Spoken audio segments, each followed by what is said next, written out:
जब पहली पारी में यूनिवर्स बॉस क्रिस गेल का शतक आ जाए और भारत के सामने 45 ओवर्स में 250 से भी ज्यादा रनों की चुनौती हो, और सबसे बड़ी बात इस मुकाबले में भारत की बैकबोन सचिन तेंदुलकर ही उपलब्ध न हो, ऐसे में मैच तो आखिरी ओवर तक फंसना लाजमी था। और इस मुकाबले में हमें दिखता है रहस्य और रोमांच का चरम, एक ऐसा चरम जिसे न कभी देखा गया था और ना ही कभी सुना गया था। कहानी हमारी दीवार राहुल द्रविड़ के जवाबी हमले की और कहानी मोहम्मद कैफ द फिनिशर की। साल था 2006 जब भारत अपने नए कप्तान राहुल द्रविड़ की कप्तानी में वेस्ट इंडीज के दौरे पर था।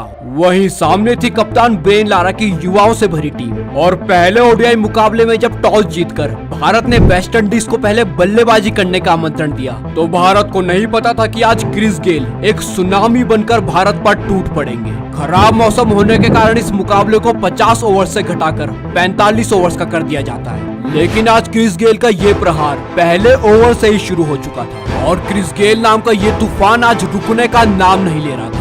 वहीं भारत पहले गेंदबाजी करने के अपने इस प्लान में खुद ही फंसता दिखाई दे रहा था, क्योंकि गेल का ये प्रहार संपूर्ण भारत की धड़कनों को बढ़ा रहा था। हालांकि दूसरे छोर पर विकेट्स गिरते जा रहे थे, लेकिन इसका गेल की बल्लेबाजी पर कोई प्रभाव नहीं पड़ रहा था। मानो वो किसी वृक्ष की भांति मैदान पर जम चुके थे और अब गेल अपना अर्धशतक भी पूरा करते हैं। वो धीरे धीरे गेंदबाजों के लिए एक अग्नि परीक्षा बनते जा रहे थे। उन्होंने किसी भी भारतीय गेंदबाज को अपनी लाइन और लेंथ पर सेटल ही नहीं होने दिया। गेंदबाजों की हालत बद से बदतर हो चुकी थी। कप्तान द्रविड़ अपने सभी गेंदबाजों को आजमा चुके थे, लेकिन कोई भी उनको गेल का विकेट चटकाकर नहीं दे रहा। मानो मैच का कंट्रोल ही भारतीय कप्तान के हाथों से निकल चुका था। हालांकि वेस्ट इंडीज बीच बीच अंतराल में विकेट्स भी खोता जा रहा था, लेकिन वेस्ट इंडीज के लिए सारा का सारा दारोमदार क्रिस गेल के कंधों पर था। और अभी तक के खेल से तो गेल ने अपने कंधों की मजबूती और बुलंद हौसलों का प्रमाण संपूर्ण जगत को दे दिया था, क्योंकि अब एक सिंगल लेकर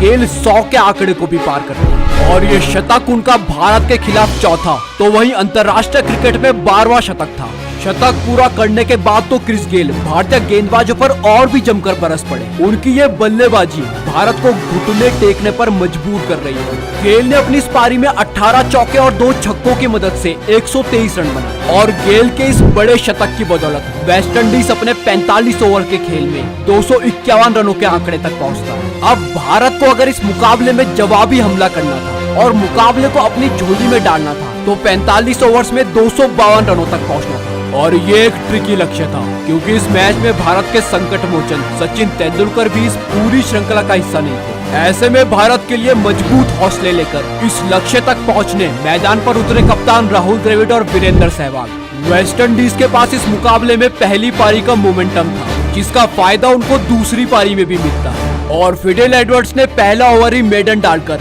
भारत को ये संदेशा दिया कि इस पिच पर रन बनाना उतना भी आसान नहीं होने वाला। लेकिन दूसरे ओवर की पहली गेंद पर सहवाग ने एक चौका मारकर भारत का और अपना खाता खोला। वहीं दूसरे छोर पर खड़े कप्तान द्रविड़ भी अब अपने हाथ खोलने लगे और धीरे धीरे दोनों के बीच एक साझेदारी पनपने लगी। परंतु सहवाग आज अपनी नियमित रफ्तार से रन नहीं बना पा रहे थे। वो इस मुकाबले में दबाव महसूस कर रहे थे और जैसे ही ये साझेदारी 50 के पार जाती है, तो वीरेंद्र सहवाग इस दबाव को कम करने के लिए एक बड़ा शॉट खेलते हैं और गेंद हवा में जाती है। लेकिन सहवाग इस गेंद पर भाग्यशाली भी रहे और बदकिस्मत भी रहे, क्योंकि पहले तो इस शॉट पर उनका एक कैच छूटता है, लेकिन इसके बाद सैम्यूल्स के एक सटीक थ्रो के कारण वो रन आउट हो जाते हैं। सहवाग अब भारतीय टीम का साथ छोड़ चुके थे और भारत का विकेट गिरने का यह सिलसिला यही नहीं रुकता है, क्योंकि इसके बाद नए बल्लेबाज इरफान पठान भी मात्र 1 रन बनाकर स्लिप में कैच आउट हो जाते हैं। अब लगातार 2 विकेट्स खोकर भारत संकट में था। वहीं फैंस के चेहरों पर निराशा और हताशा की हवाइयां उड़ रही थी, लेकिन सबकी उम्मीद अभी भी अपने कप्तान पर कायम थी। और द्रविड़ का साथ देने मैदान पर आते हैं युवराज सिंह। दोनों ने कुछ देर तक तो पारी को संभाला और कुछ बाउंड्रीज लगाकर टीम के स्कोर को 86 रनों तक पहुंचाया। और जब लगा कि दोनों सेट हो चुके हैं, तभी युवराज एक बड़े शॉट की खोज में कैच आउट हो जाते हैं और युवराज भी अब आउट होकर अपनी टीम को मंझधार में छोड़कर चलते बने। ऐसे में अब सारा दारोमदार द्रविड़ के कंधों पर आ चुका था और उनका साथ देने बेहद ही प्रेशर में मैदान पर उतरते हैं मोहम्मद कैफ। और कैफ ने समझदारी का परिचय देते हुए पहले कुछ गेंदें तो संभल कर खेली और द्रविड़ के साथ मिलकर साझेदारी बुनने लगे। दोनों के बीच चल रही इस साझेदारी में जहां कैफ पारी को संभाल रहे थे तो दूसरे छोर से द्रविड़ वेस्ट इंडीज पर विस्फोट कर रहे थे और द्रविड़ अपनी इस बल्लेबाजी से उन लोगों का मुंह भी बंद कर रहे थे जो कहते थे कि द्रविड़ मात्र एक टेस्ट खिलाड़ी है और ओडीआई क्रिकेट में द्रविड़ का कोई काम नहीं है, क्योंकि अब भारत का स्कोर तो 150 के पार जाता ही है। साथ में द्रविड़ भी अपना 50 पूरा करते हैं, लेकिन कैफ की धीमी बल्लेबाजी के कारण रिक्वायर्ड रन रेट सर चढ़कर बोल रहा था। अब द्रविड़ ने रन गति को बढ़ाने का जिम्मा उठाया। उनकी आंखों में रन बनाने की भूख और इस मुकाबले को जीतने की ललक साफ नजर आ रही थी। उन्हें देखकर अब कैफ भी बेखौफ होने लगे और अब दोनों ही बल्लेबाज टॉप गियर में बल्लेबाजी करने लगे।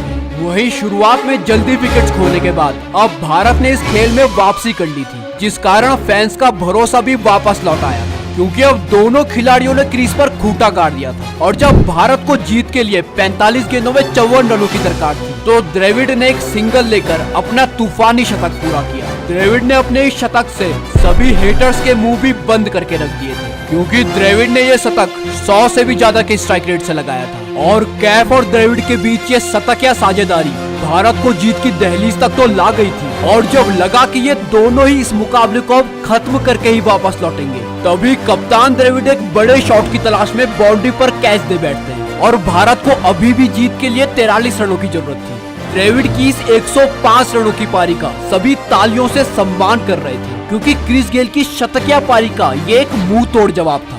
इसके बाद धोनी ने आते ही छक्का जड़ के भारतीय समर्थकों को यह भरोसा दिलाया कि अभी फिनिशर धोनी का रोल इस गेम में बाकी है। अब मोहम्मद कैफ भी अपना 50 पूरा करते हैं, लेकिन उनके मन में तो सिर्फ और सिर्फ जीत ही चल रही थी। लेकिन धोनी ने कैफ से प्रेशर कम किया और बैक टू बैक 2 चौके लगाकर रिक्वायर्ड रन रेट को तो कम किया ही, साथ में इन 2 बाउंड्रीज की बदौलत भारत अब इस खेल में आगे था। और इस मुकाबले में बॉल दर बॉल रोमांच बढ़ता ही जा रहा था, क्योंकि जब लगा कि भारत आसानी से इस मुकाबले को 1 ओवर पहले ही फिनिश कर देगा, तभी धोनी कैच आउट हो जाते हैं और भारतीय फैन से तो मानो किसी ने उनके प्राण ही छीन लिए हैं। हालांकि धोनी अपना काम बखूबी करके गए थे। उन्होंने 11 गेंदों में तेज तर्रार 18 रन कूद डाले थे और जब धोनी आउट हुए तो भारत को जीत के लिए 15 गेंदों में 19 रनों की ही दरकार थी। इस मुकाबले में रोमांच अपनी चरम सीमा पर था। अब मैदान पर थे कैफ और सुरेश रैना। यहाँ कैफ ने एक चौका जड़ के भारत से कुछ हद तक प्रेशर रिलीज किया। इसके बाद रैना ने भी एक चौका जड़ दिया।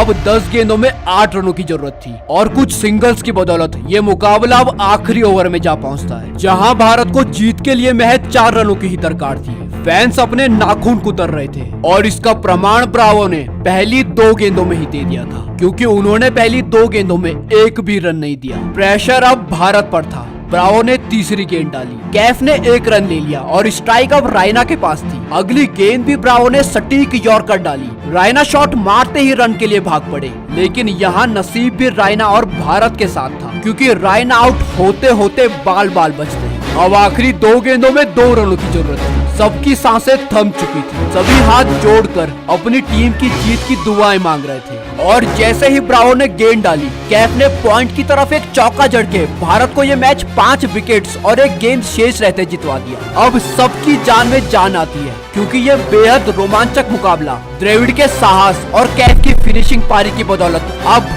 भारत की झोली में था। शुरुआत में जल्दी विकेट खोने के बाद भी इस मुकाबले में भारत ने हौसला नहीं खोया था और इस तरह यह मुकाबला आज भी द्रविड़ और कैफ की हिम्मत और पलटवार के लिए याद किया जाता है। आशा करता हूँ दोस्तों आपको ये वीडियो पसंद आया होगा। जल्दी मिलते हैं एक न्यू एपिसोड में एक नई दिल दहला देने वाली कहानी के साथ। वीडियो को अंत तक देखने के लिए बहुत बहुत धन्यवाद।